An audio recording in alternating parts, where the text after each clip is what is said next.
Now, what did they do? That is what happened in Imo, which is why it's so painful that not up to 48 hours that law was signed, Hope Uzodinma threw up a challenge to that law. Do you know what happened in Imo? Now they waited for accreditation to get almost around 12. And they started kidnapping INEC officials. You saw the statement by the Resident Electoral Commission. So it's not like I'm saying it because I belong to opposition. They started kidnapping them. Now collected them, went to a hotel, Sentinel Hotel or so along Airport Road, and then kept them there and then forced them to open the beavers so that they can bring out the total number of accredited voters. Because now they know they can no longer rig. If you rig without being in with the total number of accredited voters is null and void. So they now force these INEC staffs, some of them under threat of rape and so on and so forth, which you can see in the report by the Resident Electoral Commission. They now force them to say, okay, open your beavers. Let me see the total number that is accredited. Say 30, right? So what they do, they collect the ballot box papers that have already been thumb printed, destroy it, tear out new ballot papers, and then thumb print them to 30. Maybe you can give one party one and then thumb print the entire 29 to your party, put it back to the back, and then force the INEC staff to transmit.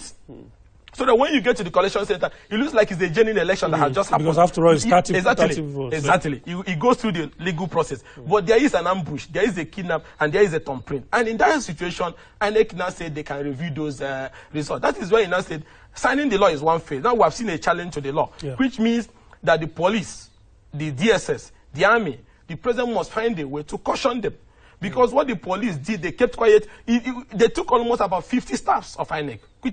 So it's not something that is hidden. Everybody saw it. So how do we solve that situation to avoid the situation whereby the lives of electoral officials will be at risk on election day, where politicians will start adopting them to force them to open the beavers for them to extract their created number of votes and be able to thumb print. And also to find out this fraud, I'm telling you, if an electoral officer is giving 100 ballots, right, and there is 30 that was used, so it means that when he's making a return, they are supposed to be 70. Yes. But to perfect this fraud that I've just told you happened in Imona, the ballot will no longer be 70 because you destroy the 30 that have been cast and tear out another 30. In that case, the ballot that they will be returning will be 60. Instead of, it should be 40 instead of 70. So in that case, the commission must have a way of checking that when their staffs come back from duty, what is the total number of votes having cast? What is the returning ballot you are coming back from? Anyone that is not complete, it means that this thing I've told you has happened, because for you to do this thing I'm telling you, the ballot will no longer be complete. And then there must be commitment from security agencies to ensure that this adoption of electoral officers does not repeat itself.